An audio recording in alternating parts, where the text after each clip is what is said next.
نبی پاک نے نا ایک روٹی لی اور چھوٹی چپاتی، تھوڑا تھوڑا سالن کونوں سے، اور جب نبی پاک نے کھا لیا تو حضور کی آنکھوں میں آنسو آئے۔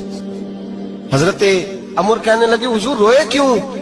نبی پاک نے فرمایا سوچتا ہوں 7 دن کے فاقے کے بعد کھایا ہے، پر ڈرتا ہوں رب اس کا حساب پوچھے گا تو جواب کیسے دینا ہے، اس کا حساب بھی تو دینا ہے نا جو کھایا ہے۔ تو حضرت عمر فاروق کے ہاتھ میں کچھ چیز کی زور سے زمین پہ ماری، کا محبوبہ 7 دن کے بعد بھی روٹی کھائے تو حساب دینا ہے۔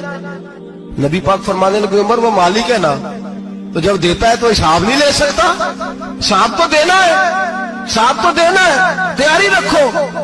صحابہ کرام فرماتے ہم نے ارادہ کیا کہ آج کے بعد ہم پھر فاقے کریں گے، کم کھائیں گے، اس لیے کہ حساب دینا ہے۔ میرے بھائی وہ فاقہ کشی کرتے تھے، ڈرتے تھے۔ وہاں تو لوگ کھا کے بیمار ہیں، کھاتے جا رہے ہیں، سوتے جا رہے ہیں، کھاتے جا رہے ہیں، سوتے جا رہے ہیں۔